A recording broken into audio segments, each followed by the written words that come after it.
for people at home to understand, your reactor and most advanced reactors require this new high assay, low enriched uranium.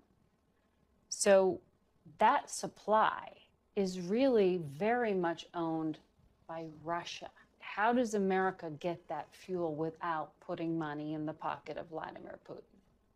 Yeah, so the U.S. Congress recently passed a bill that we supported that says none of the fuel will come out of Russia, and so the U.S. won't be a customer of that any longer. But that's not immediate, right? That's right, but the money in the bill will get the supply base going in the United States. We also have a supplier in the UK, we've got a supplier in South Africa, and so we can go to the free world and meet our fuel requirements.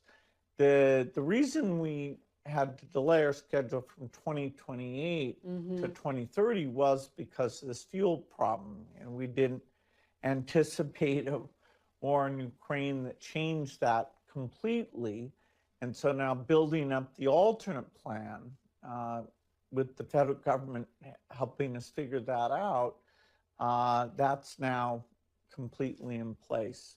So how long before the U.S. can rely on its own fuel for these nuclear reactors? Can America become completely energy independent if it's actually switching to nuclear? Yeah, so the U.S. is very lucky that between the U.S. and Canada, there's quite a bit of uranium. Even in Wyoming, and specifically, there are good uranium mines there.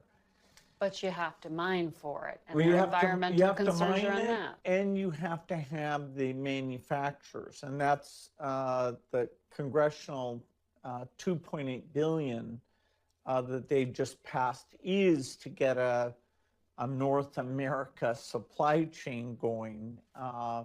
And it was great that the Congress took care of that problem, because they're the ones who said, we don't want you to buy fuel from Russia. And as an environmentalist, you don't have concerns about this kind of mining within the United States? Well, all mining, is subject to, in the case of the U.S., a lot of environmental review to make sure that, as you're pulling stuff out, as the tailings, or where are you putting those and how do those get used? So, I feel very comfortable that the U.S. is going to make sure that there's no environmental concerns about U.S. and Canadian mining.